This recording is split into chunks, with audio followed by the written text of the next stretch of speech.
بار دیگر صلوات پر محمد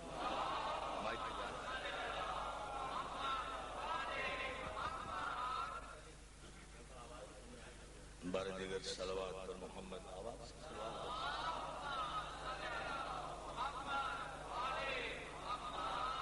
اعوذ باللہ من الشیطان اللعین الرجیم بسم اللہ الرحمن الرحیم الحمد للہ الذی ہدانا لہذا وما كنا لنهتدي لولا ان هدانا الله لقد جاءت رسل ربنا بالحق والصلاة والسلام والتحية والإكرام على سيد أصل ما في الوجود سر الله في كل موجود نقطة دائرة الوجود صاحب لواء الحمد والمقام المحمود الخاتم لما سبق والفاتح لمن غلق المعلن الحق بالحق أبي القاسم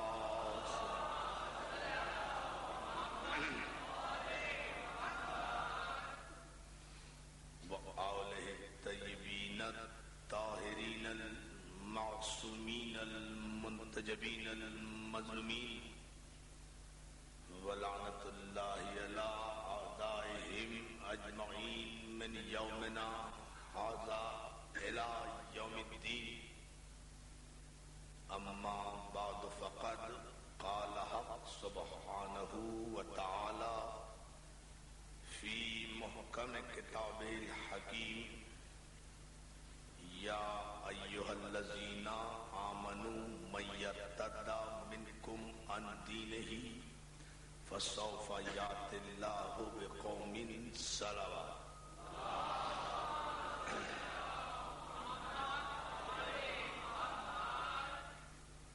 حاضرین گرامی قدر عزیزان گرامی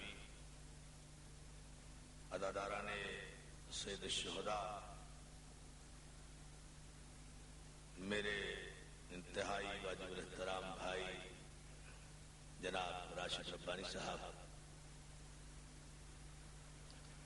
میرے انتہائی واجب الاحترام برادر عزیز جناب حنیف سولجر صاحب اور دیگر معزز مہمانان گرامی، ادا خانے ابو طالب میں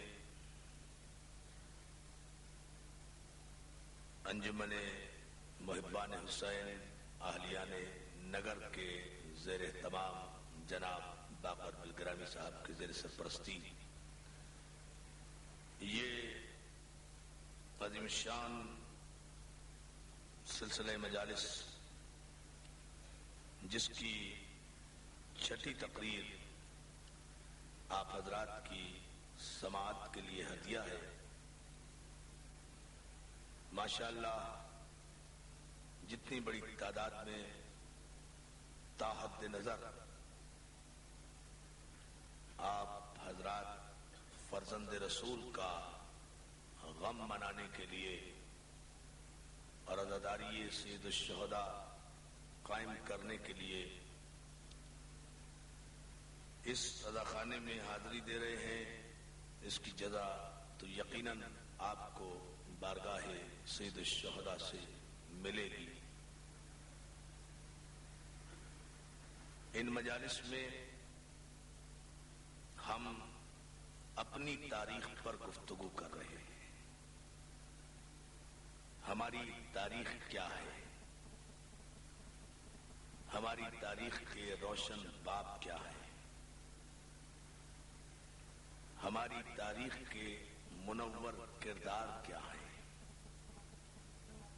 ہماری تاریخ کے قابل فخر شخصیات کیا ہیں؟ ہم ان مجالس میں آپ کی خدمت میں مسلسل عرض کرتے آ رہے ہیں کہ تاریخ مورخ کے قلم سے نہیں بنتی، شخصیت کے کردار سے بنتی ہے۔ صلوات بھیجیں نا محمد علیہ۔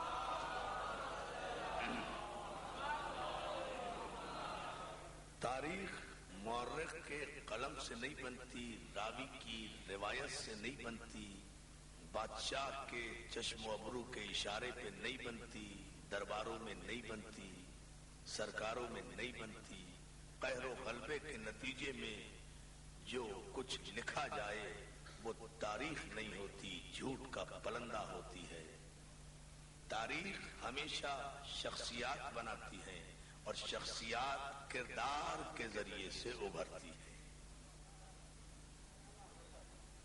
جو تاریخ بادشاہوں کے زمانے میں لکھی جائے، جو تاریخ آمروں کے زمانے میں لکھی جائے، جو تاریخ مطلق العنان حکمرانوں کے زمانے میں لکھی جائے، وہ تاریخ انسانی نسل کو دھوکے میں رکھتی ہے، اندھیرے میں رکھتی ہے۔ لیکن یہ ہر دور کے بادشاہ، ہر دور کے چور دروازوں سے آنے والے، ہر دور کے مطلق العنان، ہر دور اور ہر زمانے کے بے لگام بادشاہ اپنی مرضی سے اپنے دور حکومت میں طاقت کے بلبوتے پر تاریخ لکھوا کر یہ سمجھتے ہیں کہ وہ تاریخ میں امر ہو جائیں گے، لیکن وہ اس فطری قانون سے بے خبر ہیں کہ جبر کے نتیجے میں مرتب ہونے والی تاریخ وقتی طور پر لکھی تو جا سکتی ہے، دل میں بٹھائی نہیں جا سکتی۔ جیسے ہی اس ظالم کا دور ختم ہوتا ہے، جیسے ہی یزیدیت کا دور ختم ہوتا ہے، جیسے ہی بادشاہت کا دور ختم ہوتا ہے، جیسے ہی طاقتور حکمران کا دور ختم ہوتا ہے، تاریخ پھر کروٹ لیتی ہے اور مطلق العنان بادشاہوں کے سیاہ چہرے پھر انسانی نسلوں کے سامنے پیش کر دیتی ہے، اور اس دور ظلم میں عزت نفس اور غیرت حیات کے ساتھ اپنے کردار کو پیش کرنے والے شخصیات کو تاریخ پھر عزت و احترام کے ساتھ سلام پیش کرتی ہے۔ یہی ہماری تاریخ کا پس منظر ہے، یہی ہماری تاریخ کا بیک گراؤنڈ ہے۔ تاریخ کی بنیاد علم ہے، تاریخ کی بنیاد فکر ہے، تاریخ کی بنیاد شجاعت ہے، تاریخ کی بنیاد سیادت ہے، تاریخ کی بنیاد جد و جہد ہے، تاریخ کی بنیاد تحریک ہے، تاریخ کی بنیاد قربانی ہے، تاریخ کی بنیاد جہاد ہے، تاریخ کی بنیاد سچائی ہے، تاریخ کی بنیاد صداقت ہے۔ یہ تمام کی تمام آخر 1400 برس گزر گئے ہیں، آج تک تاریخ اپنا خالی کشکول لیے ہوئے کربلا کے رہبر اعظم کے سامنے کھڑی ہوئی بھیک مانگ رہی ہے۔ اے انقلاب کے پروردگار، اے یزیدیت و آمریت سے ٹکرانے والے پہلے انسان حسین، مجھے عنوان کا بھیک دے تاکہ میں آنے والی نسلوں کے سامنے ایک حد فاصل قائم کر سکوں کہ جو کربلا کے پرچم کے نیچے آ گیا وہ حسینی ہے، جو اس سے باہر رہ گیا وہ یزیدی ہے۔ ایک پیغامہ ہے دوستو،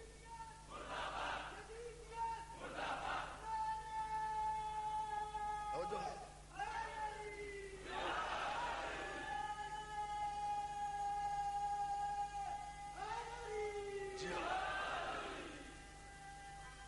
سلامت رہو،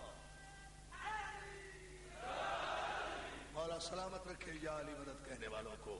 توجہ ہے نا عزیزان محترم، ایک ہی کردار ہے۔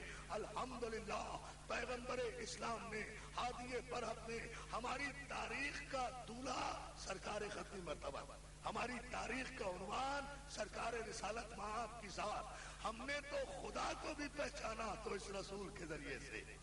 توجہ ہے نا عزیزان محترم، یا علی یا علی، ہم نے تو خدا کو بھی پہچانا تو اس رسول کے ذریعے سے، ورنہ خدا کیا ہے؟ خدا وہ ہے جو علم میں نہیں آتا وہ خدا ہے، جو عقل میں نہ آئے وہ خدا ہے، جو حافظے میں نہ آئے وہ خدا ہے، جو بصارت میں نہ آئے وہ خدا ہے، جو شعور میں نہ آئے وہ خدا ہے، جو شعور میں نہ آئے وہ خدا ہے، جو لاشعور میں نہ آئے وہ خدا ہے، جو ادراک میں نہ آئے وہ خدا ہے، جو سمتوں میں نہ سمائے وہ خدا ہے، جو شمال و جنوب و مغرب و مشرق میں نہ بیٹھے وہ خدا ہے، جو خواب میں نہ آئے وہ خدا ہے، جسے چھوا نہ جا سکے وہ خدا ہے، جسے چکھا نہ جا سکے وہ خدا ہے، جو ایکسپیریمنٹ میں نہیں آتا وہ خدا ہے، جو تجربے میں نہیں آتا وہ خدا ہے، جو مشاہدے میں نہیں آتا وہ خدا ہے، جو نظر نہیں آتا وہ خدا ہے، جو بینائی میں نہیں آتا وہ خدا ہے، جو حافظے میں نہیں آتا وہ خدا ہے، جو گنتی میں نہیں آتا وہ خدا ہے۔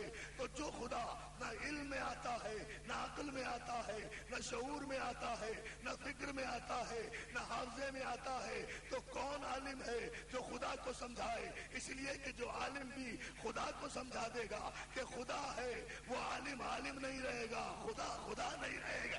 توجہ ہے نا جان محترم؟ یا علی یا علی، توجہ فرمائیں، بڑے توجہ سے اس تمہید پر توجہ فرمائیں۔ ایک عجیب رخ دے رہا ہوں میں یہاں خصوصیت کے ساتھ۔ جو عالم اپنے علم کے ذریعے سے خدا کو سمجھائے گا، بھئی جو سمجھ میں آ جائے وہ خدا نہیں ہوتا۔ اس لیے کہ اگر میرے حافظے میں خدا آ گیا تو محدود ہو گیا، محدود ہوا تو لامحدود نہیں رہا، لامحدود نہیں رہا تو رب العالمین نہیں رہا۔ سلامات بھیجے نا محمد وعلی محمد۔ اچھا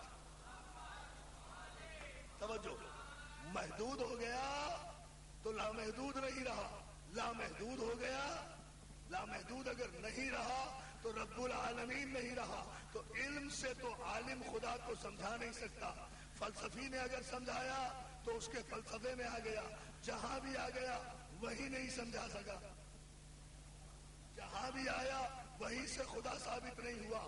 یا تو وہ خدا نہیں رہے گا یا وہ سمجھانے والا مسلمان نہیں رہے گا۔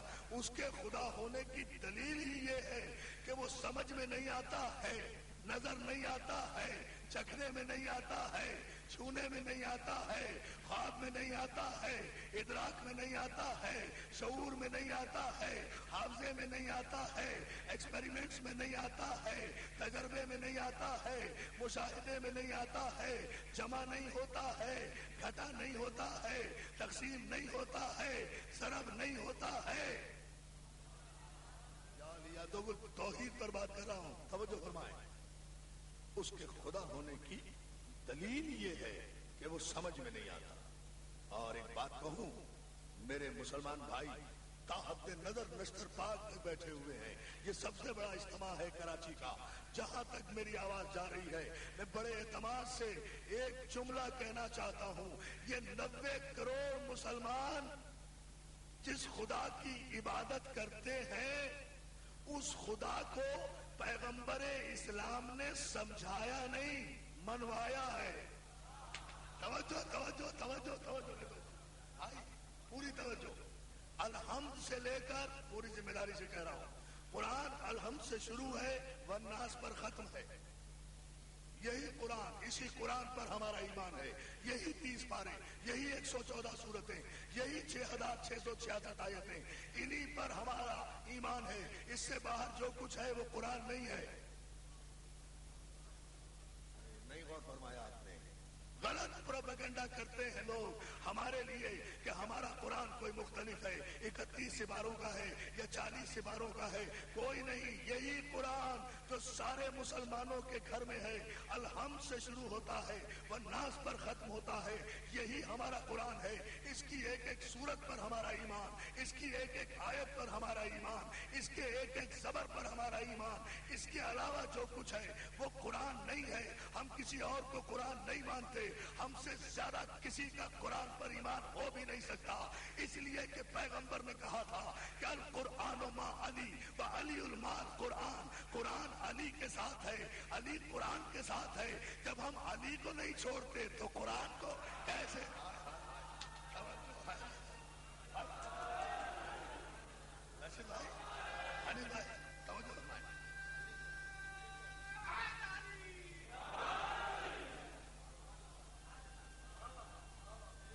جزاک اللہ، جیو دور سے مشرقی پاکستان سے نعرہ آیا ہے اور مغربی پاکستان والوں نے جواب نہیں دیا. جواب دے. ایسے نہیں، باہر تک بیٹھے ہوئے جہاں جہاں تک گاڑیوں میں بیٹھے ہیں سب پوری طاقت و توانائی کے ساتھ نعرہ حیدری.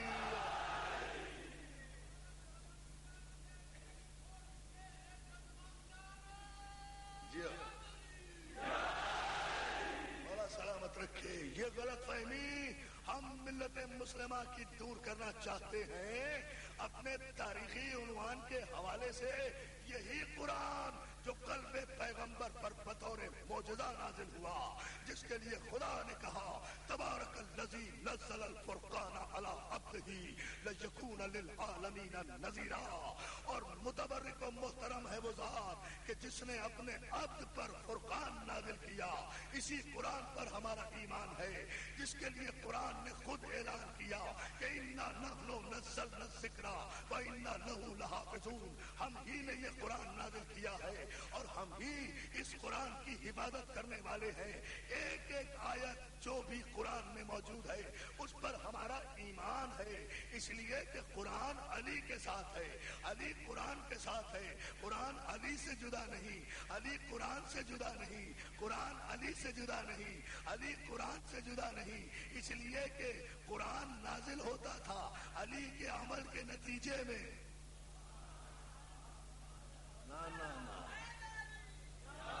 نہیں ابھی ٹھہرے، ذرا غور کریں دوستو. قرآن ہے کیا؟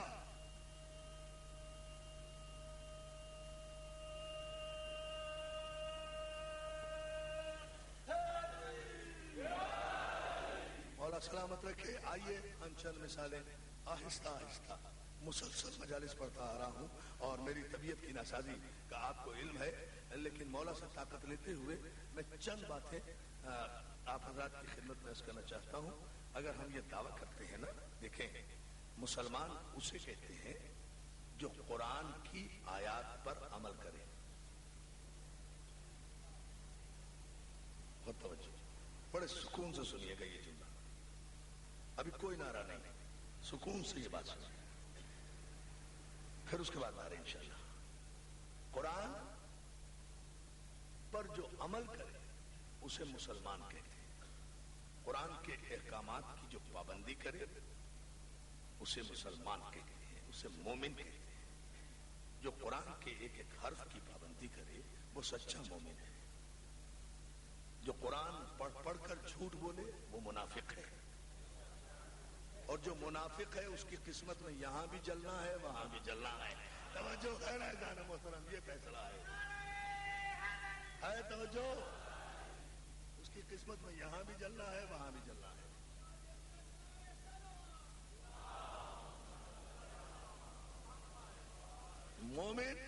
مومن اسے کہتے ہیں جو قرآن پر عمل کرے.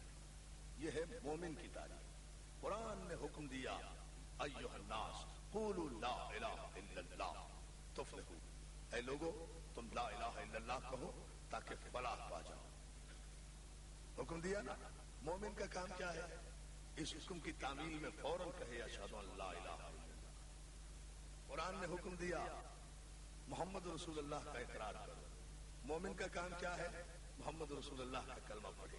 قرآن نے حکم دیا اقیم الصلاۃ، نماز قائم کرو. مومن کا کام کیا ہے؟ نماز پڑھے. قرآن نے حکم دیا روزے رکھو. مومن کا کام کیا ہے؟ روزے رکھے. قرآن نے حکم دیا حج کرو. مومن کا کام کیا ہے؟ حج کرو. قرآن جو بھی حکم دیتا جائے مومن اس پر عمل کرتا جائے.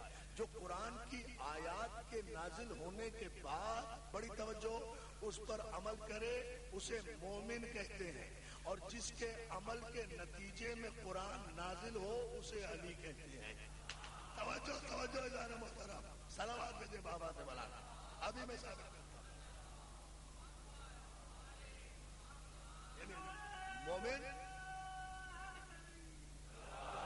جو قرآن کی آیات کے نتیجے میں عمل کرے اسے مومن کہتے ہیں، اور جس کے عمل کے نتیجے میں قرآن نازل ہو. اب میں یہ بھی ثابت کرتا ہوں قرآن کی آیتوں ہی سے دیکھیں غور کرتے جائیں، قرآن میں ارشاد ہوا انما ولیکم اللہ ورسولہ والذین آمنوا الذین یقیمون الصلاۃ ویؤتون الزکاۃ وہم راکعون۔ اللہ تمہارا ولی، اس کا رسول تمہارا ولی، اور وہ علی ولی جو حالت رکوع میں انگوٹھی دیتا ہے۔ آیت ہوئی نا، آیت نازل ہوئی نا، آیت ہے قرآن میں انما ولیکم اللہ، آیت ہے نا، قرآن کی آیت ہے۔ اللہ تمہارا ولی، اس کا رسول تمہارا ولی، اور جو حالت رکوع میں زکات دیتا ہے وہ تمہارا ولی۔ بھائی میں اپنے سارے اہل علم دوستوں سے ایک سوال اہل قرآن سے کرنا چاہتا ہوں، مجھے صرف اتنا بتا دیں کہ علی نے حالت رکوع میں انگوٹھی پہلے دی تھی یا آیت پہلے آئی تھی؟ انگوٹھی پہلے دی نا، انگوٹھی پہلے دی، بعد میں آیت آئی۔ علی اگر انگوٹھی نہ دیتے آیت نہ آتی۔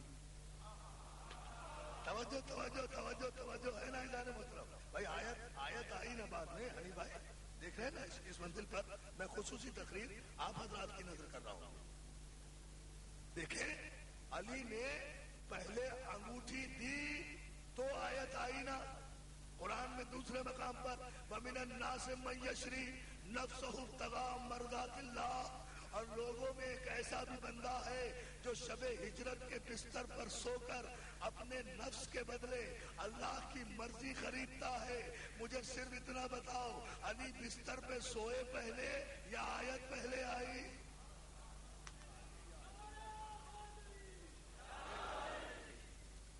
ظاہر ہے علی شب ہجرت کے بستر پر، رسول اللہ کے بستر پر سوئے پہلے، نہ سوتے تو آیت نہ آتی۔ اگر نہ سوتے، اگر صلوات میں جنا محمد آیا، ابھی ان آیتوں سے گھبرائیے گا نہیں، اس کا ایک خوبصورت نتیجہ میں آپ کی خدمت پیش کر رہا ہوں۔ اس کے بعد پھر دیکھتے جائیں قرآن مجید کی آیات کو، اسی طرح سے آپ دیکھتے جائیں سورہ مبارک کے تحت سورہ انسان، اس میں ارشاد ہوا وَيُطْعِمُونَ الطَّعَامَ عَلَىٰ حُبِّهِ مِسْكِينًا وَيَتِيمًا وَأَسِيرًا، اور ایسے بھی لوگ ہیں جو اللہ کی محبت میں مسکین اور اسیر کو کھانا کھلاتے ہیں، کھانا کھلاتے ہیں۔ مجھے ملت مسلمہ بتائے کہ پنجتن پاک نے مسکینوں کو کھانا پہلے کھلایا یا آیت پہلے نازل ہوئی؟ کھانا پہلے کھلایا، آیت بعد میں آئی۔ جو ہے قرآن میں ارشاد ہوا سورہ مبارک کے رات میں یقول الذین کفروا لست مرسلا قل کفی باللہ شہیدا بینی وبینکم ومن عندہ علم الکتاب۔ میرے رسول، کافر تجھے رسول نہیں مانتے تو نہ مانے، ان سے کہہ دے کہ تیری رسالت کی گواہی کے لیے ایک اللہ کافی ہے، ایک وہ علی کافی ہے جسے ہم نے پوری کتاب کا علم عطا فرمایا۔ توجہ ہے نا ادارہ محترم؟ ہاں ابھی سنتے جائیں، ابھی سنتے جائیں، ابھی نعرہ نہیں، یہ ساری بحث سے ہم نکل آئیں، جب نتیجہ آئے پھر خوبصورت نعرہ۔ ایک اللہ کافی ہے تیری رسالت کی گواہی کے لیے، اور ایک وہ کافی ہے جسے ہم نے کل کتاب کا علم عطا کیا۔ بتاؤ دعوت ذوالشیرہ میں 12 برس کی عمر میں علی نے گواہی پہلے دی یا آیت پہلے آئی؟ یہی نے گواہی پہلے دی، آیت بعد میں آئی۔ اگر گواہی نہ دیتے آیت نہ آتی، گواہی نہ دیتے، گواہی نہ دیتے، گواہی نہ دیتے، گواہی نہ دیتے، آیت نہ آتی، آیت نہ آتی۔ انما یرید اللہ لیذھب عنکم الرجس اہل البیت ویطہرکم تطہیرا۔ سورہ احزاب میں آیہ تطہیر نازل ہوئی۔ سارے مسلمان مفسرین متفق ہیں کہ چادر میں محمد بھی گئے، علی بھی گئے، حسن بھی گئے، فاطمہ بھی گئی، حسین بھی گئے۔ جب پنجتن چادر میں آ گئے تو اللہ نے آیہ تطہیر نازل کی۔ تو یہ پہلے چادر میں گئے یا پہلے آیت آئی؟ یا علی یا علی۔ ہاں اب دیکھتے جائیں، دیکھتے جائیں۔ قرآن نے کہا، تاریخی جملہ دوستو، مسلسل ساری رات آیتیں پڑھتا جاؤں، لیکن میں صرف ایک نتیجہ دینے کے لیے عرض کر رہا ہوں۔ قرآن نے آواز دی اللہ یحب الذین یقاتلون فی سبیلہ صفا کانہم بنیان مرصوص۔ اللہ دوست رکھتا ہے ایسے بہادر لڑنے والوں کو جو اس کی راہ میں ایسے جدال کرتے ہیں جیسے دیوار جس میں سیسا پگھلا کر اڑیل دیا گیا ہو. مجھے بتائیں مفسرین قرآن کہ علی نے خیبر پہلے فتح کیا یا آیت پہلے آئی؟ صلوات علی محمد و آل محمد.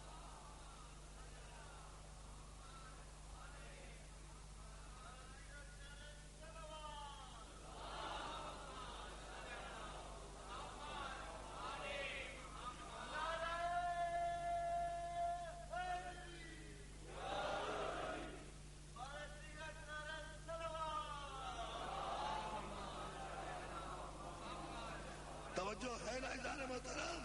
اللہ آیتیں نازل کرتا رہا، یہ عمل کرتے رہے. انہوں نے عمل پہلے کیا. آیتیں یہ ہماری تاریخ ہے. انہوں نے عمل پہلے کیا، آیتیں بعد میں نازل ہوئی. اللہ آیتیں ریڈی میڈ بنا کر نہیں بیچتا تھا. سارا کا سارا قرآن، یہ مسلمانوں کا متفقہ عقیدہ ہے، سارا قرآن ہمیشہ سے لوح محفوظ پر لکھا ہوا تھا.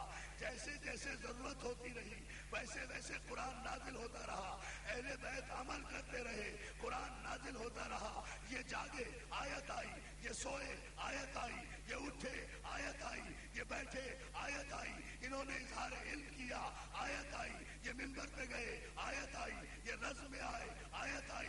یہ بزم میں آئے، آیت آئی. انہوں نے ضرب اٹھائی، آیت آئی. انہوں نے کافروں کو قتل کیا، آیت آئی. انہوں نے احترام رسالت کیا، آیت آئی. انہوں نے اطاعت رسول کی، آیت آئی. انہوں نے اتباع پیغمبر کیا، آیت آئی. علی عمل کرتا رہا، آیتیں نازل ہوتی رہی. ہماری تاریخ میں علی صرف ابو طالب کے بیٹے کا نام نہیں ہے. ہماری تاریخ میں علی اسے کہتے ہیں جس کے عمل کے انتظار میں آیتیں عرش پر رکی رہے. توجہ ہے نا جانو صلوات بھیجے بابا زبان.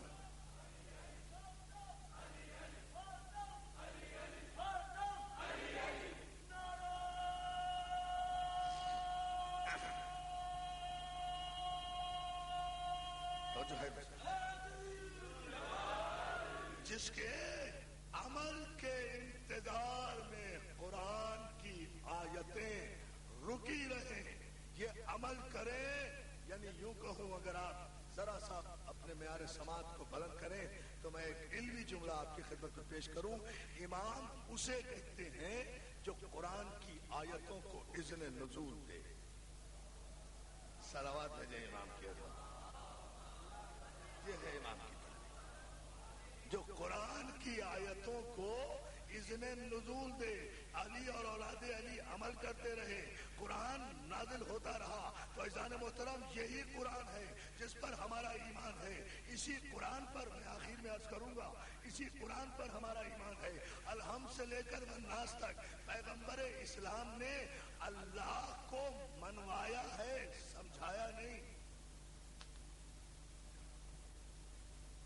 کسی آیت میں بتاتے ہیں کہ اللہ کو سمجھایا گیا، پیغمبر بھی نہیں سمجھا سکتے اللہ کو.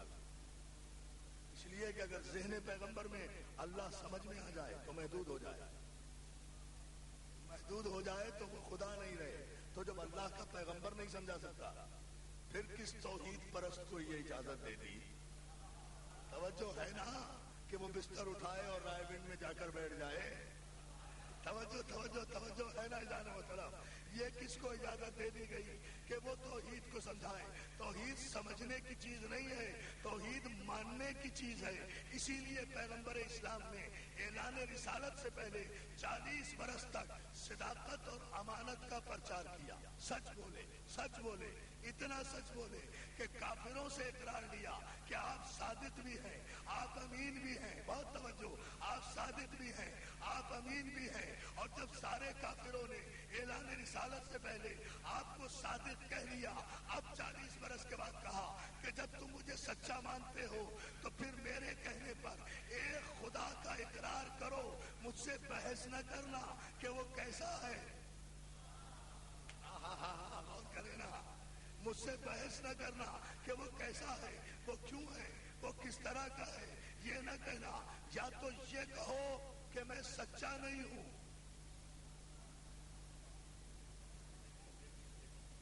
نہیں، ابھی بھی بات واضح نہیں ہوئی. پھر سمجھیں، 40 برس تک اللہ کا رسول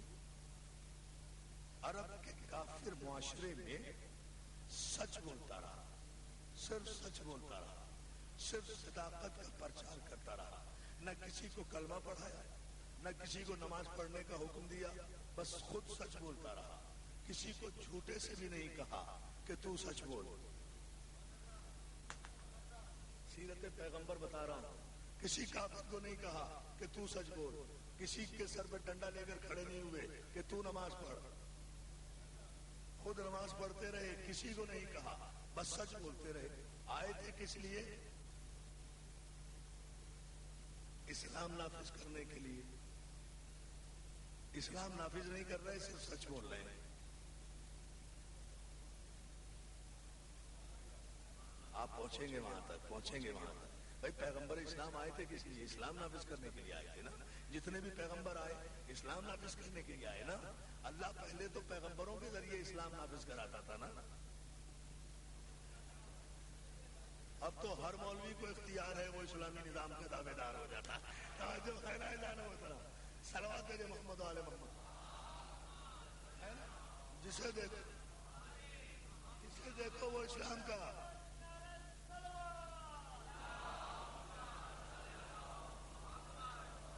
جسے دیکھو اب تو وہ اسلام کا ٹھیکیدار نظر آتا ہے۔ پہلے تو اللہ نے آدم سے لے کر عیسیٰ تک اور عیسیٰ سے لے کر ہمارے آخری نبی تک معصوم نبیوں کے ذریعے اسلام بھیجا نا۔ اب جو مولوی مسجد کے حجرے سے نکلتا ہے وہ اسلامی نظام کا نعرہ لگا دیتا ہے نا۔ لیکن اللہ کی سنت یہی ہے کہ وہ کسی مولوی کے ذریعے اسلام نافذ نہیں کرتا، ایک بھی تاریخ نہیں ہے۔ آئیے تو پیغمبر اسلام کو بھی نافذ کیا کرنا تھا؟ اسلام نافذ کرنا تھا نا۔ 40 برس تک اسلام کا نام ہی نہیں لیا، نافذ تو دور کی بات ہے، بس خود سچ بولتے رہے، سچ بولتے رہے، جس کا نتیجہ یہ نکلا کہ 40 برس کے بعد جب اسلام کی بات کی تو کوئی کافر بھی جھٹلا نہیں سکا۔ توجہ توجہ، منوانا تھا نا، کوئی دشمن بھی جھٹلا نہیں سکا۔ تو پھر یہ کیا سنت پیغمبر ہے، یہ کیا سنت رسول ہے؟ یعنی قیامت تک اپنے کلمہ پڑھنے والوں کے درمیان اللہ کے رسول نے اپنی یہ سنت چھوڑی ہے کہ اگر کسی زمانے میں، کسی دور میں، کسی ملک میں کسی کا یہ دماغ خراب ہو کہ وہ اسلامی نظام نافذ کرے تو اسے چاہیے کہ میری سنت پر عمل کرتے ہوئے کم از کم 40 برس تک اتنا سچ بولے، اتنا سچ بولے، اتنا سچ بولے کہ دوست تو دوست، دشمن بھی نہ کہہ سکے کہ یہ جھوٹا ہے۔ توجہ ہے نا جان محترم؟ یہ ہے۔ اب جو 40 برس کے بعد ایک جملہ مجھے پوری تقریر میں کہنا ہے اور یہ ساری تنقید اس کے لیے ہے۔ اب جو 40 برس کے بعد پیغمبر اسلام نے اسلام نافذ کرنے کا اعلان کیا، یاد رکھو پوری تاریخ میں کافروں نے جنگیں کی ہیں، لڑائیاں کی ہیں، حضور کو مکے بدر کیا ہے، حضور کی راہوں میں کانٹے بچھائے ہیں، مگر ایک تاریخ کا مورخ نہیں لکھ سکتا کہ کسی کافر نے، دشمن نے معاذ اللہ حضور کو جھوٹا کہا ہو۔ یہ ہے کردار کی بلندی۔ تو کیا کہا رسول نے؟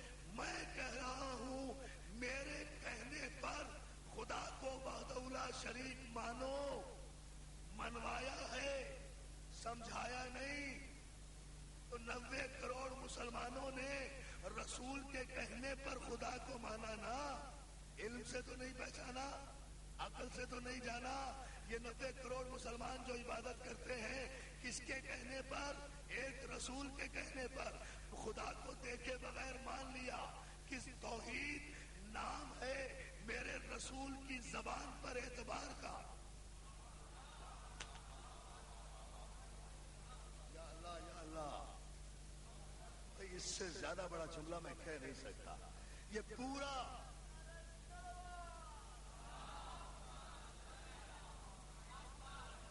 مولا آپ کو سلام، یہ پورا جو عقیدہ توحید ہے یہ نام ہے میرے رسول کے لبوں پر اعتماد کا۔ اعتماد رسالت پہ توحید ٹکی ہوئی ہے، کسی نے دیکھنے کی ضد نہیں کی۔ پوچھے مولانا سے، مولانا جنت دیکھی ہے؟ کہا نہیں۔ ایمان ہے؟ کہا ہے۔ کیوں ہے؟ کہ جی رسول نے کہا ہے۔ مولانا سے پوچھو دوزخ دیکھی ہے؟ کہا نہیں دیکھی نہیں، انشاءاللہ دیکھیں گے۔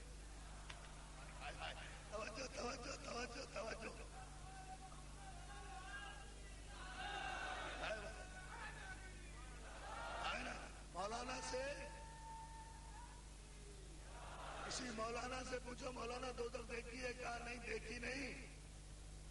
یہ تو میں نے کہا ہے بھائی. کہیں گے نہیں دیکھی، ایمان ہے؟ کہا ہے ہاں ایمان ہے کہ دوزخ ہے. مولانا فرشتے دیکھے ہیں؟ کہا نہیں دیکھے ہیں. ایمان ہے؟ کہا ہے. کیوں ایمان ہے؟ کہ جی رسول نے کہا ہے کہ فرشتے ہیں. جنت دیکھی ہے؟ نہیں دیکھی. رسول نے کہا کہ جنت ہے. کوثر دیکھا ہے؟ نہیں دیکھا. ایمان ہے کہ رسول نے کہا ہے. آدم دیکھا ہے؟ کہا نہیں دیکھا. آدم پہ ایمان ہے کہ ہے. کیوں ہے؟ کہ رسول نے کہا ہے. نوح دیکھا ہے؟ نہیں دیکھا. ایمان ہے. کیوں ہے؟ کہ جی رسول نے کہا ہے. شیش دیکھا ہے؟ نہیں دیکھا. ایمان ہے. کیوں ہے؟ رسول نے کہا ہے. ابراہیم دیکھا ہے؟ کہا نہیں دیکھا. ایمان ہے. کہا ہے. کیوں ہے؟ کہ جی ہمارے رسول نے کہا ہے. اسماعیل دیکھا ہے؟ کہا نہیں دیکھا. ایمان ہے. کہا ہے. کیوں ایمان ہے؟ کہ ہمارے رسول نے کہا ہے. عیسیٰ دیکھا ہے مسلمانوں نے؟ کہا نہیں دیکھا. کہا نہیں دیکھا. ایمان ہے کہ ہے. کیوں ہے؟ کہ جی ہمارے رسول نے کہا ہے. قبر کے اندر فشار دیکھا ہے؟ کہا نہیں دیکھا. نہیں دیکھا. ایمان ہے. کہا ہے. کیوں ہے؟ کہ جی رسول نے کہا ہے 1,24,000 پیغمبروں کو بغیر دیکھے ہوئے ایمان لائے سارے مسلمان پیغمبر کے کہنے پر. اس لیے کہ مخبر صادق نے کہا ہے. جس رسول نے کہا ہے. مولانا سے پوچھو مولانا نبی کتنے؟ کہنے کے ایک کم 1,24,000. نام کتنوں کے یاد ہیں؟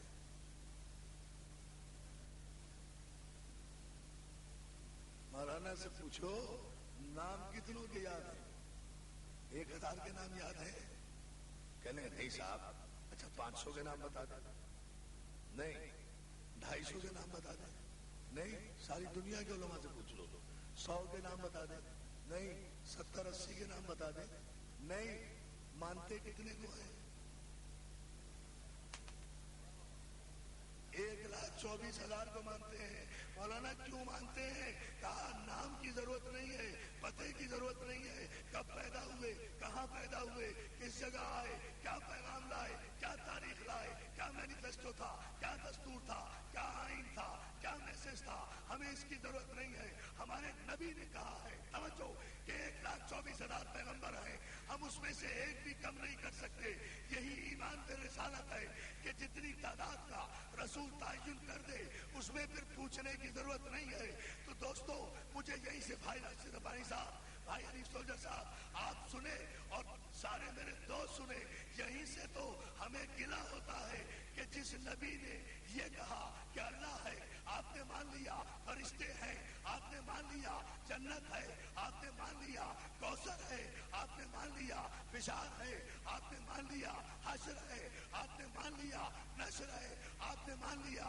ایک کم 1,24,000 پیغمبر ہیں. سارے مسلمانوں نے مان لیا. کس کے کہنے پر؟ ایک نبی کے کہنے پر. تو ہمیں گلہ تو یہی ہے کہ جس نبی کے کہنے پر بغیر دیکھے ہوئے ایک کم 1,24,000 کو نبی ماننے کے لیے تیار ہو. تو اسی نبی نے تو غدیر کے میدان میں ہاتھوں پہ بلند کر کے کہا تھا من کنت مولا ہو فہذا علی المولا. یا علی یا علی.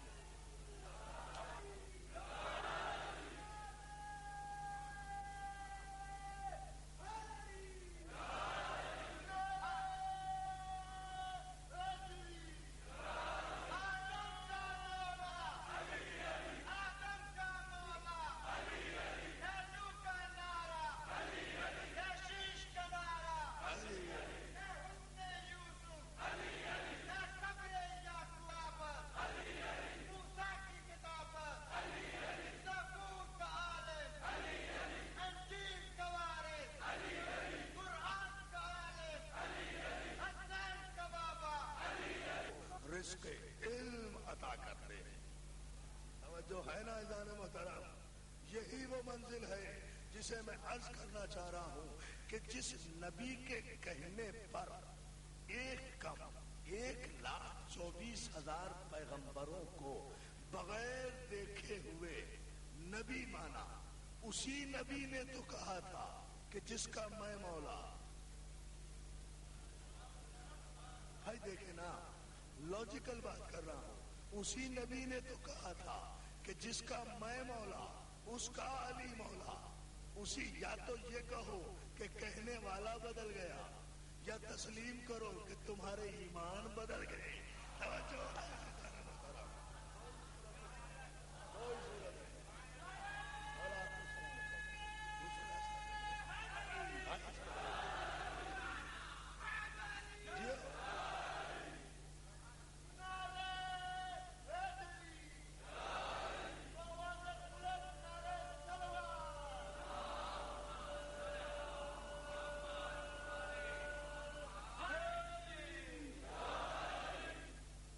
ترین سلوات.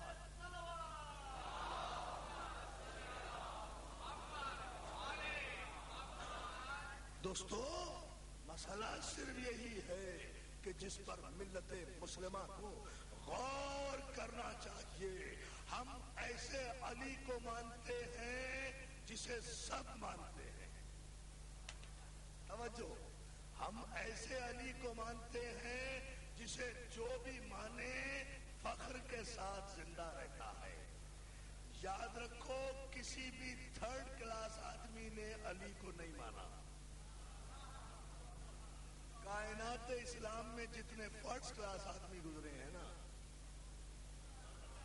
اللہ اللہ اللہ اللہ, جتنے فرسٹ کلاس آدمی گزرے ہیں نا انہوں نے علی کو مانا ہے. میں کبھی یہ نہیں کہتا کہ فلاں علی کو نہیں مانتا, میں اس علی کو نہیں مانتا جسے کوئی نہیں مانتا. توجہ ہے نا اعزاز محترم. علی تو کہتے ہی اسے ہیں جو اپنے آپ کو منوا لے. وہ بھی کوئی علی ہوا جو منوا بھی نہ سکے اپنے آپ کو, جب علی کے غلام اپنے آپ کو منوا لیتے ہیں.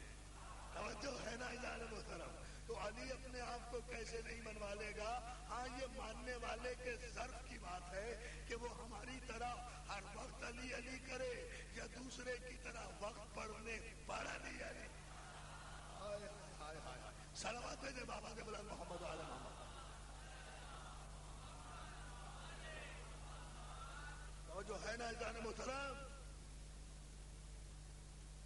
یہ بھائی یہ ہمارے بچوں کا نعرہ جو تھا یہ کسی جوش جوانی کا نعرہ نہیں تھا. یہ نعرہ ان کے جذباتی پن کا اظہار نہیں تھا. یہ نعرہ ان کے علم کا نعرہ تھا. میں ابھی اس پر ایک دلیل دیتا ہوں. یہ نعرہ جو ہمارے نوجوان لگاتے ہیں یہ جذباتی نوجوان نہیں ہے.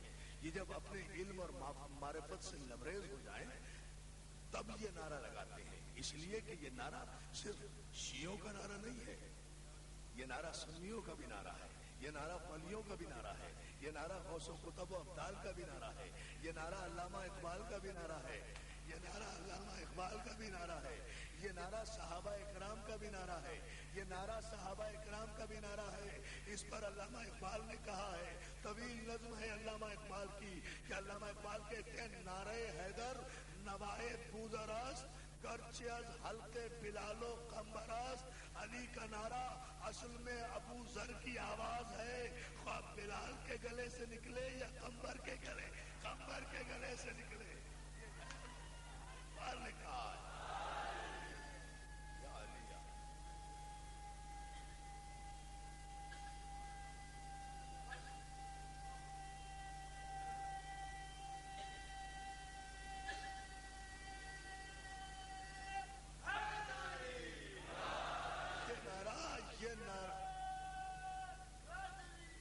دوستو, تو ہم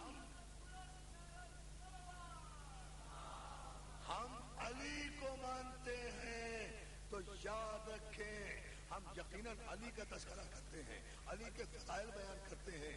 لوگ کم عقل لوگ یہ کہتے ہیں کہ یہ علی کا تذکرہ بہت زیادہ کرتے ہیں, نبی کا تذکرہ بہت کم کرتے ہیں. ایسا نہیں ہے بھائی, اپنی اپنی سمجھ کی بات ہے. علم کلام کا اصول ہی یہ ہے, عقیدے کی شرافت ہی یہ ہے, خطابت کی طہارت ہی یہ ہے. ہم جب علی کے اتنے فضائل بیان کرتے ہیں تو اس میں خود بخود نبی کے فضائل آ جاتے ہیں. مقصد یہ ہوتا ہے کہ جس نبی کا علی ایسا ہے اس علی کا نبی کیسا ہو. یہ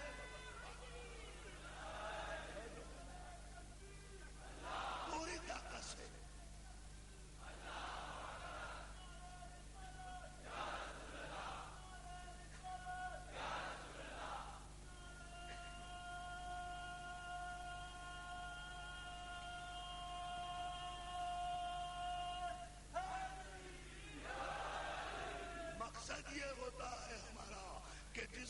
نبی کا علی ایسا ہے اس علی کا نبی کیسا ہوگا؟ جس کا شاگرد ایسا ہے اس کا استاد کیسا ہوگا؟ جس کا دروازہ ایسا ہے اس کا شہر کیسا ہوگا؟ جس کا جزو ایسا ہے اس کا کل کیسا ہوگا؟ جس کا ولی ایسا ہے اس کا نبی کیسا ہوگا؟ جس کا غلام ایسا ہے اس کا آقا کیسا؟ یا علی یا علی یا علی، یہ ہے ہماری مثال، یہ ہمارا ایمان ہے۔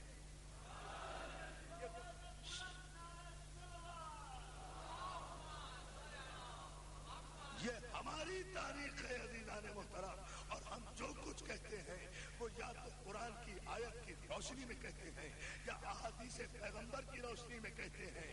یاد رکھو یہ ہمارا قول نہیں ہے علی کا نعرہ، بلکہ یہ پیغمبر اسلام کا قول ہے۔ سرکار رسالت مآب نے فرمایا، بھائی حوالہ دے رہا ہوں، امام شافعی رحمۃ اللہ علیہ نے کہا، امام شافعی مسلمانوں کے مؤسس ترین محکم ترین امام ہیں، واجب الاحترام امام ہیں۔ امام شافعی نے روایت کیا، سوائق محرقہ میں لکھا گیا، مسلمانوں کے صدیق اکبر نے روایت کیا، جناب ابن عباس نے روایت کیا، مستدرک حاکم میں آیا، ارجح المطالب میں لکھا گیا، مدارج النبوہ میں محدث دہلوی نے لکھا۔ اتنے حوالے دے رہا ہوں کہ پیغمبر اسلام نے ارشاد فرمایا کہ من ارادہ ان ينظر الى آدم فی علمہ و الى نوح فی تقویہ و الى ابراہیم فی خلتہ و الى موسیٰ فی ہیبتہ و الى یوسف فی جمالہ و الى عیسیٰ فی زہدہ فلینظر الى وجہ علی ابن ابی طالب۔ میرے رسول نے کہا، میرے ماں باپ قربان میرے رسول پر، یہ کائنات کے سارے مسلمان قربان میرے رسول پر۔ اس رسول نے کہا، اس رسول کا ارشاد ہے، اس پیغمبر کا ارشاد ہے۔ اتنے حوالے دے کر بتا رہا ہوں کہ پیغمبر نے کہا جو آدم کا علم، نوح کا تقوی، ابراہیم کی خلت، موسیٰ کی ہیبت، یوسف کا جمال، عیسیٰ کا زہد، 1,24,000 پیغمبروں کی صفات دیکھنا چاہے وہ علی کے چہرے پر نظر کر لے۔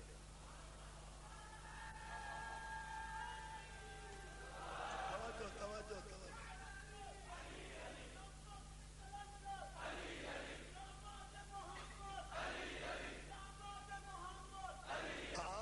کہ جو 1,24,000 پیغمبروں کی صفات دیکھنا چاہے وہ علی کے چہرے پر نظر کر لے۔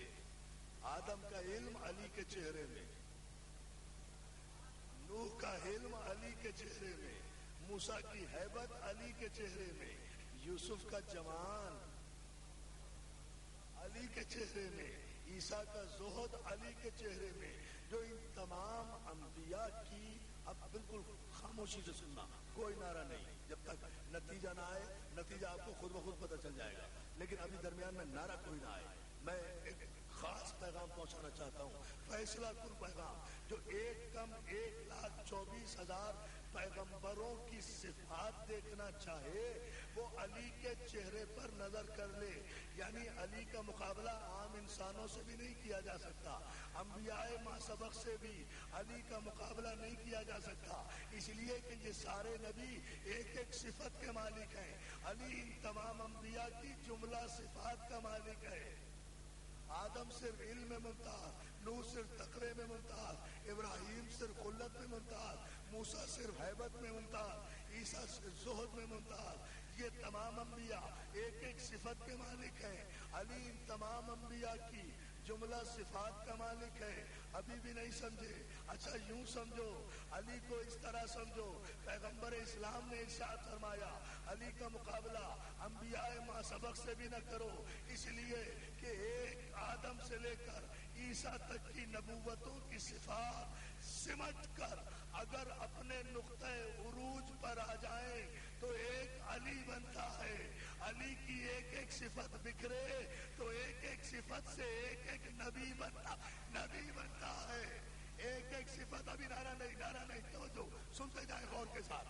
ایک ایک صفت سے انشاءاللہ حضرت خان ابو طالب کے در و دیوار یاد رکھیں گے۔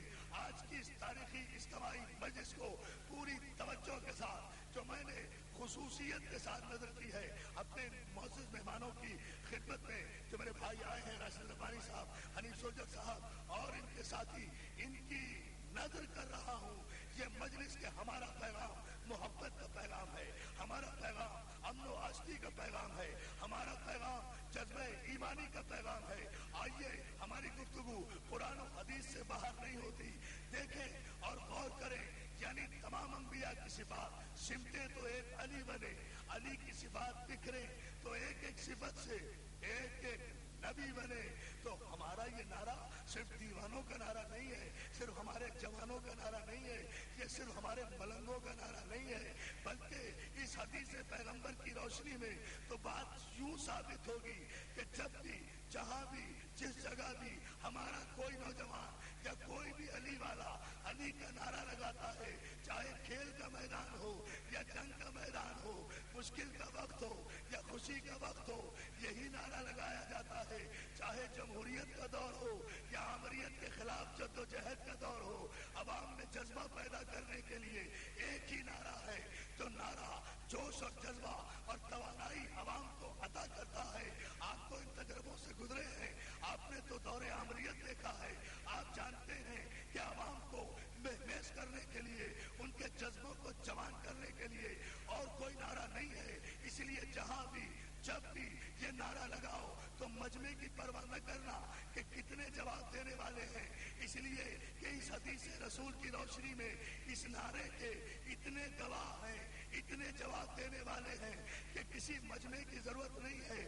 جب کسی نے کہا علی کا نعرہ تو آدم نے کہا میرے علم کا نعرہ، نوح نے کہا میرے تقویٰ کا نعرہ، ابراہیم نے کہا میری خلت کا نعرہ، موسیٰ نے کہا میری ہیبت کا نعرہ، یوسف نے کہا میرے جمال کا نعرہ، عیسیٰ نے کہا میرے زہد کا نعرہ، داؤد نے کہا میرے لہن کا نعرہ، سلیمان نے کہا میری سلطنت کا نعرہ، یعقوب نے کہا میری کریا کا نعرہ، ابراہیم نے کہا میری خلت کا نعرہ، اسماعیل نے کہا میری اطاعت کا نعرہ، عیسیٰ نے کہا میری روحانیت کا نعرہ، کعبے نے کہا میرے مولود کا نعرہ، قرآن نے کہا میرے عالم کا نعرہ، جنگ بدر نے کہا میرے فاتح کا نعرہ، احد نے کہا میرے فاتح کا نعرہ، خیبر نے کہا میرے خیبر شکن کا نعرہ، خندق نے کہا میرے کل ایمان کا نعرہ، مکے نے کہا میرے وارث کا نعرہ، مدینے نے کہا میری شان کا نعرہ، توریت نے کہا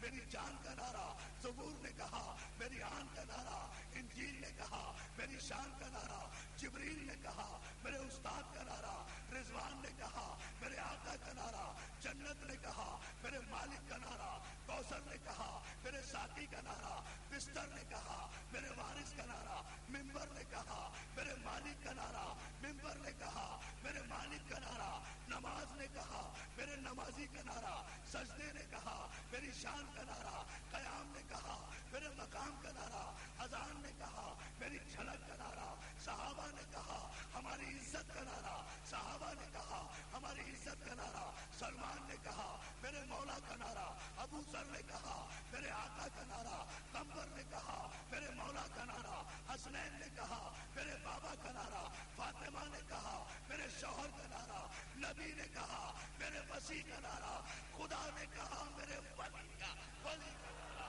یہ اتنی صفات دوستو اب لے کے آتا سلامت رکھیے، مولا علی کا نام لینے والوں کو سلامت رکھیے۔ عزیزان محترم، ہمارا پیغام علی کا پیغام ہے۔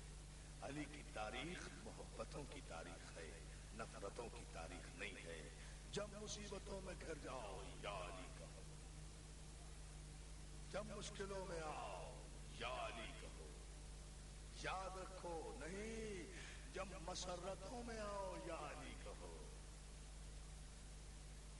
یہ تو ہماری ملک کی وزیر اعظم کا انٹرویو ہے برطانیہ کے اخبار کو، کہ جب ہم عالم مسرت میں ہوتے تھے، کوئی اچھی خبر سنتے تھے تو منہ سے بے ساختہ یا علی نکلتا تھا، اور جب ہم پریشان ہوتے تھے آمریت کے دور میں اور گرفتار ہوا کرتے تھے تو ہمیں خود بخود شہزادی زینب یاد آتی تھی۔ یہ ہماری پرائم منسٹر کا انٹرویو ہے، موجود ہے آن ریکارڈ، کہ ہمیں مصائب میں کوئی نہیں یاد آتا تھا کربلا کیا رہا۔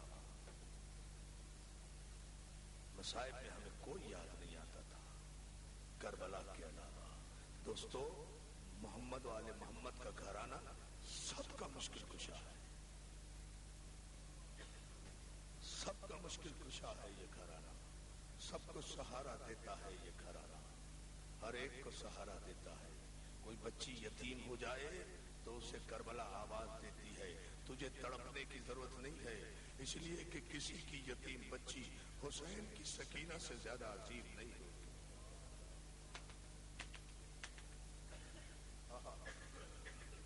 بس دیکھا میرے بھائی, ہم کربلا سے کتنا نزدیک ہوتے ہیں, ایک لمحے میں کربلا پہنچ جاتے ہیں, آنسو ہی آنسو ہیں.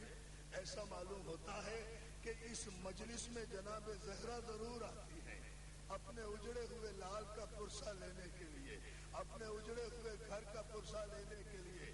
رسول کی بیٹی آئیے, سارے مسلمان آپ کے اجڑے ہوئے گھر کا ماتم کرنے آئے ہیں, سارے مسلمان پرسہ دینے آئے ہیں. ادادارو میں کل کے مسائل مکمل کروں گا, آپ نے مجھے پڑھنے نہیں دیا تھا, چند جملے آگے بڑھاؤں گا, مگر ایک جملہ پہلے سن لو. آج کی رات جب آدھی گزری تو علی اکبر خواب سے بیدار ہوئے.